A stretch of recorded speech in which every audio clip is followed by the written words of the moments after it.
Olá, meus amigos, como vocês estão? Espero que todos estejam bem, na medida do possível, né? Com essa pandemia, assim, eu acho difícil alguém dizer que está muito bem, mas com fé em Deus a gente vai vencendo as batalhas da vida, não é mesmo? Então, hoje eu vim conversar com vocês sobre dois assuntos, né? Como eu já disse a vocês um tempo atrás, eu não tenho gravado com muita frequência, porque eu prefiro esperar que as coisas se desenrolem, vão acontecendo, para depois eu ir comentando com vocês. E assim a gente vai trocando ideia, não é? Então hoje eu vim falar com vocês sobre dois assuntos.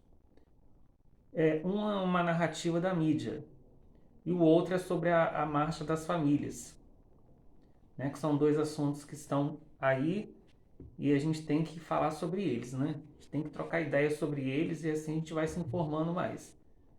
Bom, com relação à narrativa da mídia, é sobre a mídia aí ficar dizendo que o presidente quer fazer uso político das Forças Armadas e que as Forças Armadas não estão sujeitas a isso porque elas são uma instituição de Estado.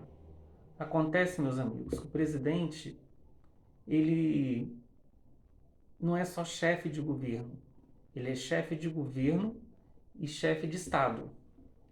E ele é o comandante supremo das Forças Armadas. Então, na hierarquia, o presidente é a autoridade máxima e suprema que as Forças Armadas estão submetidas. E quem entra para as Forças Armadas entra sabendo disso.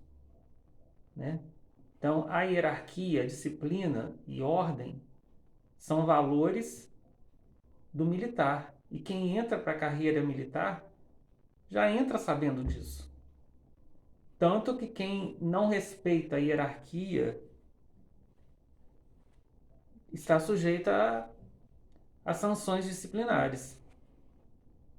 Quem não respeita a hierarquia não serve para ser militar. Ah, mas o presidente quer fazer uso político por quê? Porque ele quer que os comandantes, que os generais exerçam e façam aquilo que está na Constituição? Eu acho que quem quer fazer o uso político das Forças Armadas é quem quer que as Forças Armadas não cumpram o que está na Constituição. Tanto da parte da imprensa como da parte dos generais, eu me refiro aos que estavam no governo, né?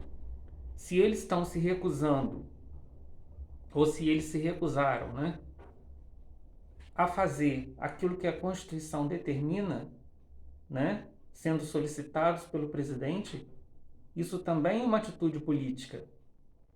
Aí cabe a gente perguntar, por que esses generais tomaram essa atitude? Por que eles estavam se recusando a não atender a solicitação do presidente? Com que interesse?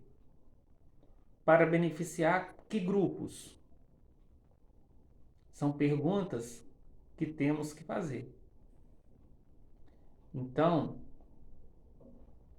não cumprir prerrogativas constitucionais também é uma atitude política. Então, meus amigos, as Forças Armadas, elas estão sob a autoridade do presidente e elas têm que cumprir as suas prerrogativas constitucionais. Faz parte da hierarquia. Quando esses generais entraram para a carreira militar, eles já sabiam que teria que ser assim. Então, eles não estão respeitando a Constituição. O general que se rebela contra uma ordem do presidente, contra o que está na Constituição, ele está agindo politicamente. Mas isso aí, né, essa narrativa aí eu acho que já deve ter caído por terra. Não é verdade? O outro assunto que eu quero falar com vocês sobre a marcha das famílias, que está chegando aí, não é? Marcha das famílias com Deus, pela fé. Aí, Quais os objetivos dessa marcha? Né? Essa marcha, ela tem como objetivo Marcha das Famílias com Deus pela Liberdade. Liberdade de quê? Liberdade de fé, para exercer a fé. Nós, a maioria do povo brasileiro é cristão. E a Constituição brasileira dá ao cidadão o livre exercício da fé. Claro que de forma responsável durante essa pandemia. Né? Ninguém está falando em fazer aglomeração. Não é? Ninguém está falando disso. Exercer a fé de forma responsável, como bem determinou o ministro Cássio Nunes. Então, o primeiro objetivo da marcha é a liberdade de fé e exercício pleno da fé. Para quem é católico, por exemplo, como eu, os sacramentos só são ministrados por um sacerdote no templo. Não tem como receber sacramento em casa, nem fazer. E que não pode ser feito por qualquer pessoa. Não é? Então, o segundo ponto é o livre direito ao trabalho. O pai de família, meus amigos, ele quer trabalhar, ele não quer esmola do governo. Ele quer levar o sustento para sua casa. O auxílio emergencial é útil? Sim.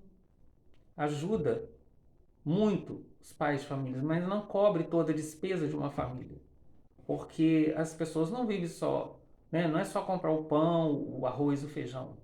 Uma casa você tem energia para pagar, você tem a água, você tem o gás, não é? As despesas são grandes, não é? E a gente sabe que a pobreza aumentou aí nessa pandemia. Então as pessoas precisam voltar a trabalhar, mesmo de forma, né, responsável, com as restrições, tomando todos os cuidados, mas as pessoas precisam voltar a trabalhar, precisam garantir o seu sustento, não é verdade? Então um dos objetivos é esse. O outro objetivo é a liberdade das famílias educarem os seus filhos como bem acharem melhor.